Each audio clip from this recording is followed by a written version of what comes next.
भारत में सच्ची मित्रता की कहानी सदियों पुरानी है, जिनका जिक्र पुराणों में मिलता है। दोस्ती का जिक्र आता है तो उदाहरण भगवान श्री कृष्ण और सुदामा का दिया जाता है। कृष्ण एक राजा थे और सुदामा एक गरीब ब्राह्मण। फिर भी कृष्ण और सुदामा की दोस्ती एक मिसाल है। कृष्ण और सुदामा की दोस्ती के कई किस्से आपने सुने होंगे। जैसे गरीब सुदामा कृष्ण से मिलने उनके महल पहुंचे थे, तो वह भगवान कृष्ण के लिए महज 3 मुट्ठी चावल लेकर गए थे। प्रभु श्री कृष्ण ने दोस्त के लाए चावलों को खुशी खुशी ग्रहण किया और उन्हें पूरी सृष्टि देने को तैयार हो गए। एक राजा होते हुए भी कृष्ण सुदामा को अपने महल लाए, खुद उनके पैर धोए, सुदामा के पैरों में चुभे कांटों को देख रोने लगे। ये सारी कहानियां बचपन से बच्चों को दादी नानी सुनाती आ रही हैं। पुराणों में इन कहानियों को सच बताया गया है। लेकिन क्या आपको पता है कि नटखट नंद गोपाल की दोस्ती एक साधारण से ब्राह्मण बालक सुदामा से कैसे हो गई? कृष्ण और सुदामा की पहली बार कब और कहाँ मुलाकात हुई? बालपन में कन्हैया को दीक्षा दिलाने के लिए माता यशोदा और बाबा नंद ऋषि के आश्रम में छोड़ आए। जब कान्हा शिक्षा ग्रहण करने के लिए आश्रम आए तो उनकी मुलाकात सुदामा से हुई। आश्रम में जात पात, अमीर गरीब का अंतर नहीं होता। राज परिवार में जन्मे कन्हैया की दोस्ती ब्राह्मण परिवार में पैदा हुए सुदामा से हो गई। वक्त के साथ ये मित्रता इतनी घनिष्ठ हो गई कि पूरी दुनिया में कृष्ण सुदामा की दोस्ती का गुणगान किया जाता है। शिक्षा दीक्षा पूरी होने के बाद भगवान कृष्ण राजा बन गए और सुदामा अधिक गरीब और बुरी आर्थिक स्थिति में आ गए। भगवान श्री कृष्ण के पहले गुरु श्री संदीपनी थे।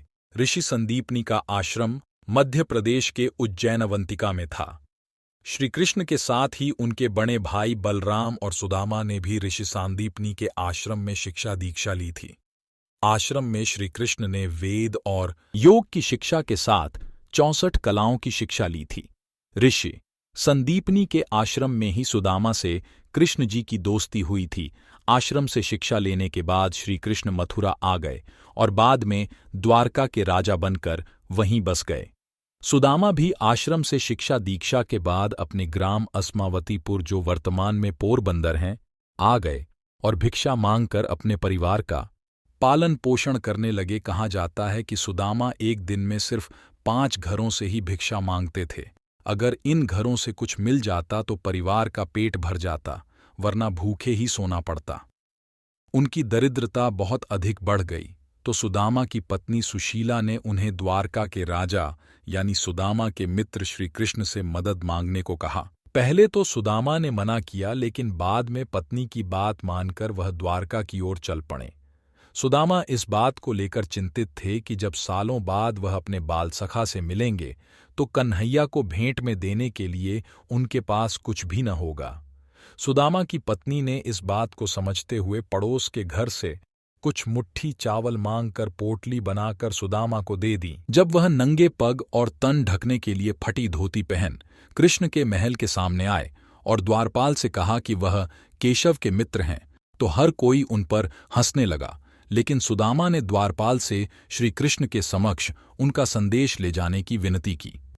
जब द्वारपाल महाराज कृष्ण के पास पहुंचा और सारी बात बताई तो भगवान एक पल में समझ गए कि उनके बचपन का मित्र उनसे मिलने आया है। बिना मुकुट लगाए नंगे पैर सुदामा से मिलने पहुंचे और उन्हें देखकर गले लगा लिया।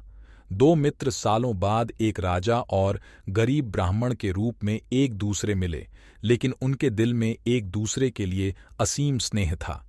कृष्ण सुदामा को अपने महल ले गए और उनके पैरों को खुद अपने हाथों से धोने लगे। नंगे पैर होने के कारण सुदामा के पैरों में कांटे चुभे थे। भगवान श्री कृष्ण ये देख रोने लगे। फिर कन्हैया ने अपने बाल सखा से पूछा कि मेरे लिए क्या भेंट लाए हो? तो पहले सुदामा ने संकोच किया कि एक राजा को कुछ मुट्ठी चावल किस मुंह से दें, लेकिन कृष्ण के हठ करने पर उन्होंने चावल की पोटली कान्हा को पकड़ा दी। यशोदा नंदन ने भी उन कच्चे चावलों को बड़े स्वाद के साथ खाया, जैसे उससे बेहतर कुछ हो ही न। ऐसी थी कृष्ण और सुदामा की मित्रता। अगर आपको ये कथा अच्छी लगी हो तो शेयर जरूर करें।